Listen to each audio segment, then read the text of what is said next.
Okay, kids. So our beautiful Earth drawing here. You guys remember the wind patterns? What causes wind patterns? Remember we talked about how we got wind moving this way at the equator, and then it rotates in circles. What's causing those wind patterns? How the Earth's tilted on the axis? Yeah. Not exactly. Jasmine? How the Earth is spinning? Like the rotation? The rotation. Yeah. The Earth is rotating and it's causing the Coriolis effect.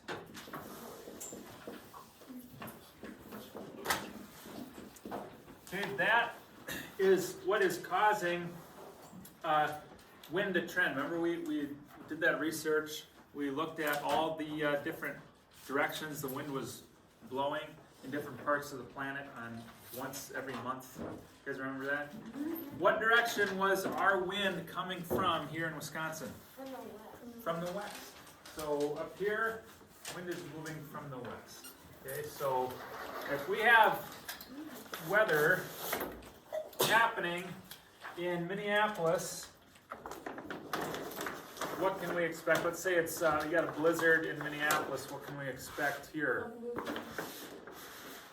Carter? Yeah, we can expect that blizzard to come to us in a few hours. Okay, so our weather's coming from the west, kind of the southwest most of the time. Okay, but what if it comes down from the north, way up towards the pole? What kind of weather can we expect here? Really cold. Really cold. What if it comes from the Gulf of Mexico up? Warm and humid. Okay, what if it's coming from Mexico to Mexico here? Hot and dry. What if it's coming from, the ocean by Alaska? Way up here. That water coming towards us. Really cold. Really cold and humid. Okay, probably thick snow, cold. Okay, so the Coriolis effect is what causes the wind patterns. That's why it's relatively the same. You can always expect our weather to usually come from the west. Does that mean it's always going to come from the west? No. But that's kind of what causes these weather patterns. So what direction does the Earth spin? Anyone remember? If you're looking from the top, it's counterclockwise, yeah. If you're looking from the bottom, looks like it's spinning clockwise. Which way is it spinning, east or west? East, nice. Spinning this way, because when we see the sun rise, it rises in the east. Is it really the sun rising, or is it the Earth spinning? It's the Earth spinning. So the Earth's spinning towards the sun, towards the east. That's why the sun looks like it's rising up, because we're spinning towards it. So we're spinning to the east. Okay. East. What's this direction?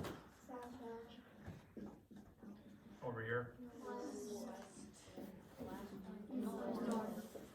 What's the star that tells sailors where north is? Northern Star.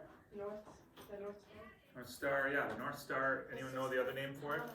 The Christmas. Snowmobile brand. Starts with a P. Polaris. Polaris, yeah. The Polaris is the North Star. That's how sailors coming from way over here in Europe, they knew to keep that star on their right side because that's north. What direction does the sun set if it rises in the east? In the west. Sets in the west. Now, is the sun really going down? No, we're rotating the opposite direction. We're rotating away from it. Means we're losing sun. Okay, here's a quick review. That's the Coriolis effect. That's why we have these weather patterns. We also get patterns of high and low pressure.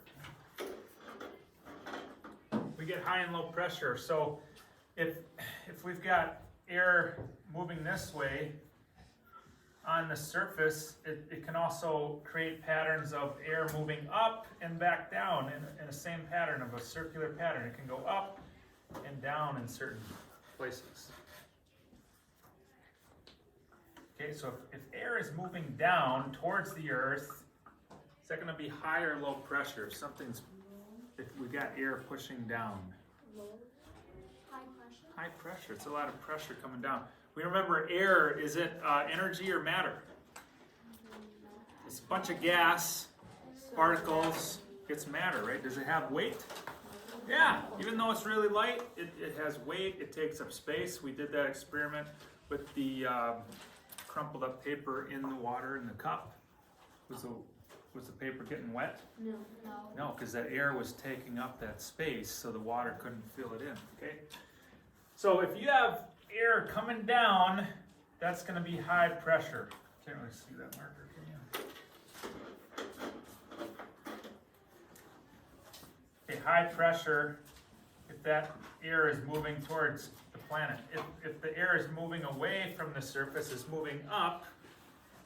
If Jocelyn had a backpack on and I just lifted that backpack off of her, would she have more pressure on her or less? Less. So that's low pressure. If I take air off you, that's less pressure. So we represent that with an L. High is represented with an H. Yeah, okay, so you look at a weather map, we'll talk about this more later. There's actually, blue and red colors. We'll talk about what those mean. But for now, I just want you to remember, if air is moving down, that's high pressure. If it's moving up, that's low pressure. So let's say, here's the surface of the earth, and we got wind, air is moving up. What's that, high or low, everybody? Low. It's moving up, it's low pressure. It's moving down, what is that? High pressure. Over here, maybe you have another system moving up, it's a low. Here, pressure moving down. High pressure. Now, what do you think that would tell you about the weather outside? If you had air moving down, what kind of weather do you think you're gonna have? As far as like cloud cover and things, you're gonna have storms, is it gonna be clear skies? What would you think? Okay, Clear skies. for which one? High. Why? Well, it's kind of a guess. Okay, what do you think, Eddie? I think it's gonna be a little bit colder because it's pushing air down, which could just kind of. Or maybe the cold air from higher in the atmosphere coming down, it's gonna bring cold air down. Okay, if we've got the water cycle going on, we remember the water cycle? You learned about that last year? You got, let's say you got a lake right here, and you got the sun shining on it. What's gonna happen to that water? Evaporate, it's gotta go up. And if air is going up and you've got water, you got moisture moving up, and it gets cool up here, higher in the atmosphere, it's cool, that water's gonna condense onto dust particles, and what does that create? Clouds. That's how clouds are formed. We'll talk about that more later. We're gonna make clouds. You're gonna make your own cloud in class. Today? Yeah, not today. Another day, but that's how clouds are formed. The water vapor, it cools and condenses onto dust particles. How do you know if a cloud is about to rain on you? It gets red. Really dark and black. Okay, why is that? It's so thick. Okay, yeah, it's got dust, but it's usually just because it's got so much water, it looks really dark. If you are on a lake and you just a really shallow lake, can you easily see through a foot of water? Yeah. But if you have thicker water, you go down 20 feet, can you see all the way to the bottom? Definitely not. No, because there's so much water, it's harder to see through. You got a huge cloud with lots of rain that's really thick, ready to fall on you. It's going to be a really dark rain cloud. That's how you know it's ready to fall. Yeah. Wait, so if a cloud's filled with water, why doesn't it just fall down in like the lake's falling? Like why doesn't Like it just all fall at in once. drops? That's a great question. What do you guys think? Why doesn't it just all fall at once? I think maybe Because it can't drop to them? Ready? Oh, so like, you know how like if steam comes out of your pot and then like after a while like drops are just coming off.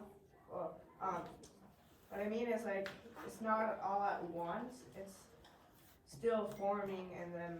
Yeah, it's kind of a continual action. It's Yeah, continuing but- to evaporate. It's not like it just all evaporates all at once. Yeah. Same thing when it falls. Yeah. Hunter?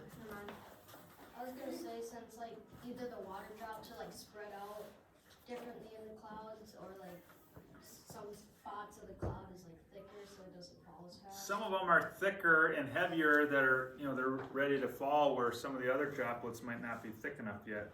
They might not be heavy enough to fall. Yeah. Or I think that like sometimes like some of the gas and liquid gets up there faster than the others, and so it starts to kind of like condensate before Just got a the head start. rest. Yeah. Got a head start. Maybe those particles, those droplets fall first. Yeah. Okay. So you got these clouds. Now, what's going to help that air move up? Low or high pressure? Which one's going to help this move up? Low. Because it's going to pull that air up. If you got that air being pulled up and it's up in the air, we all know that air has water vapor in it. The more water vapor it's got, the more it's going to cool and condense, the more clouds, and so on. So when you have a low pressure system, you can expect there's probably going to be rain coming, or at least it's going to be overcast, it's going to be cloudy. You're going to have clouds in these areas. So if you got air moving down, what would you expect that to be? Clear High pressure, So like clear skies. clear skies, yeah, clear. So it's going to be sunny, clear skies. In the summer, you think temperatures will be hotter then? Because you got clear skies, you got the sun shining. There's no clouds to, prevent more sunlight getting down. So it's going to be hot usually. Okay, so that's just a general overview of pressure, high and low pressure. How do you think they measure pressure? We measure temperature with a thermometer. We can measure wind direction with a weather vane. Or if you look on top of Miss Brunette's room outside, there's a little weather station out there.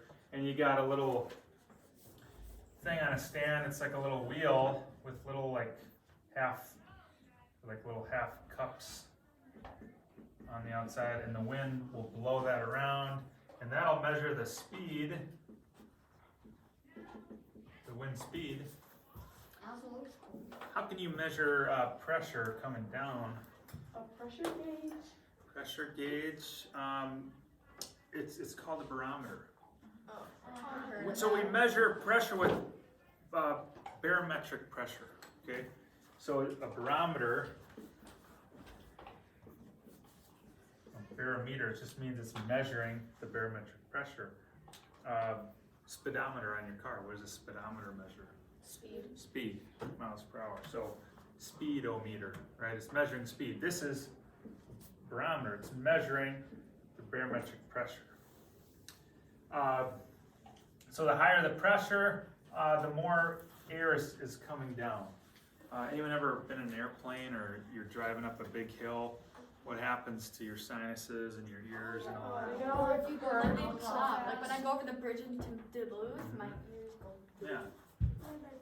Yeah, they pop because you got all that air being moved around. It's either being pulled out or it's being compressed. It's like a water bottle. If you squeeze a water bottle down, you're creating more pressure. Same thing is happening in all those canals and stuff in your head. You got ear canals. You got your nose comes through and connects to all that, and you got your throat and all that, your eyes. So you've got areas where things can be pressurized down, or if you got low pressure, those are going to expand. Yeah. I saw this thing on YouTube or something that there's this hill somewhere in the world, and then if you put water, it'll go up the hill, or like a car. Huh? How? It's this weird hill. Like if you put a car there, for some reason it'll go up the hill. I'd like to see that. I like to see that happen before. Show us a video. Okay, now listen. Okay, related to that, if I want water to move up, is it even possible? No. You ever gotten water to move uphill? No, never? do it all the time when you take a drink from your straw, don't you? Yeah, like Why is that moving against gravity? Because you're pulling it. You're pulling it up with your suction. Suction, it's pressure. It's pressure being pulled up. It's like a vacuum, right? You're creating a vacuum, you're sucking that air. So you got the straw, and let's say you got the cup here, and the water level's right here. So you got water up to here, and this is all air. But when you suck that air out, what has to fill the straw in its place? Water. The water's got to take the place. Otherwise, that straw would just collapse. All right? If you get to the bottom and you create a suction, you put your straw all the way at the bottom of the cup and you're trying to get the last bit, you use gargles and stuff. But if that straw made a perfect suction with the bottom, what would happen to the straw? It would start like pressuring down. It would start collapsing because there's nothing left to suck up, and there's nowhere for this to go except to be squeezed in. So, Oh my god, that was cool. it's air pressure. Okay, what happens if you blow into the straw? I know you all done that. Your chocolate melts. Makes bubbles because now you're forcing that air down and it bubbles up, and and then that you create those air bubbles. Now, why don't the air bubbles stay below? What do you remember about density? It has to be below zero. Is gas more or less dense than water? Less. That's why it's above the surface. Can you imagine if air was more dense than water? Where would the air be? Under the water. It'd be at the bottom of the ocean. So it's good that air is less dense than water. Otherwise, we would have to go to the bottom of the ocean to breathe. Okay. So that's air pressure. Either you're creating a suction of less pressure by sucking it up, or more pressure by blowing it down. Okay, same thing happens on our surface of the earth. You got wind moving down, or you got wind moving up. Causes higher or low pressure. Do you think there's any way we could make our own pressure gauges? Our own barometers? How could we show how much air is pushing down or pulling up? Wait. I would say have a really sensitive scale. Yeah, sensitive scale, yeah. Okay, we're gonna make a sensitive scale, okay? We're gonna use saran wrap. You're gonna each get a jar. You're gonna get a mason jar. And you're gonna have saran wrap you're gonna put over the top like this. And then you're gonna rubber band that real tight. I'm gonna give you a rubber band you're gonna put around it and make sure it's sealed completely flat. So you're gonna have, let's say you're looking at the top of the jar. You're all moving around, it's hard to concentrate. Okay, let's say you're looking down at the top of the jar. At the saran wrap, we don't want any wrinkles and all this. I want it perfectly, you need it perfectly straight. So you're gonna stretch it over that so it's perfectly straight. You're gonna put the rubber band over the top. So then, if we put this outside and we notice, hey, there's less pressure, what do you think that saran wrap will do if there's less pressure? It might start to wrinkle up. It should go up, right? If air is pulling it, the saran wrap should start to bow out like this. Or if there's a lot of pressure going down, go the other way, right? We would expect it to be here. Okay, now here's what we're gonna do. We're gonna put a little toothpick. We're gonna put the tip of the toothpick right in the center. It's gonna stick out like this. And then we're gonna attach a card, an index card that I'll give you, to the edge. And we gotta make sure that toothpick can move freely. We don't want it stuck there. So it's gotta be able to move, and then we're gonna put a little mark on that card where that is. So a little side view here. You have your toothpick coming out like this.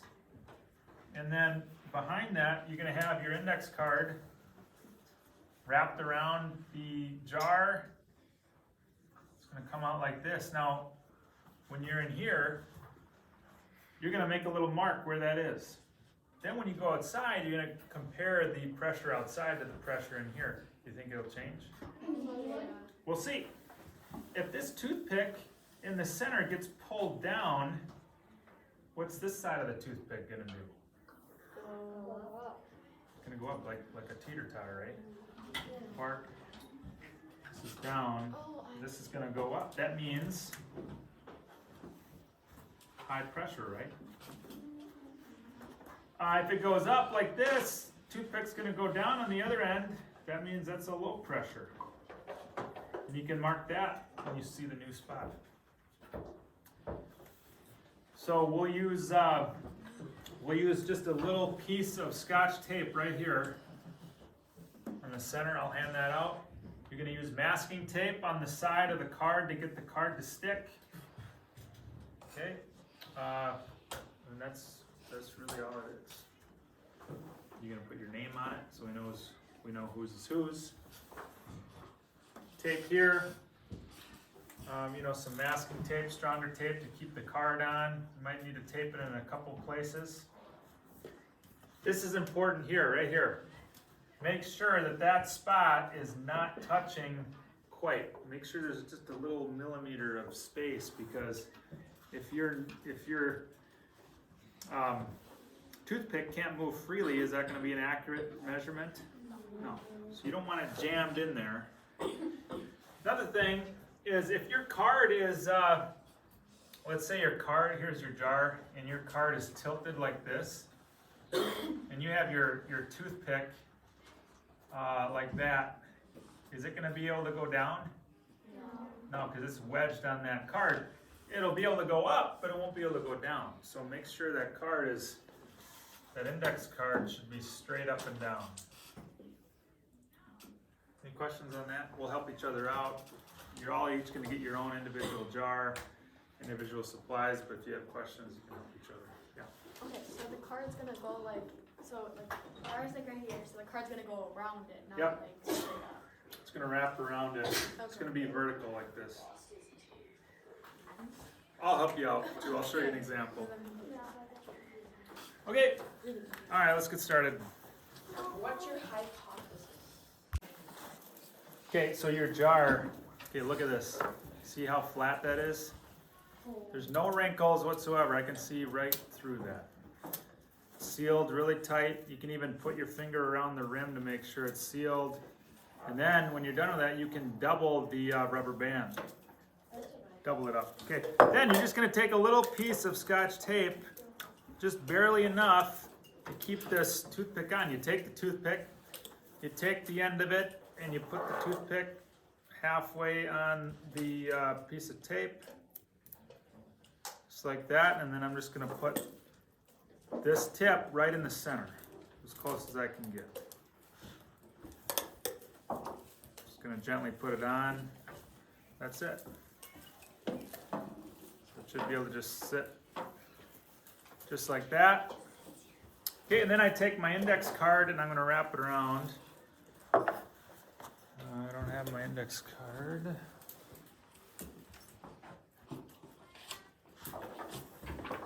Okay, so I just take the index card like this, and I'm just going to wrap it around. Now I don't want it like this, way far away. Okay, look.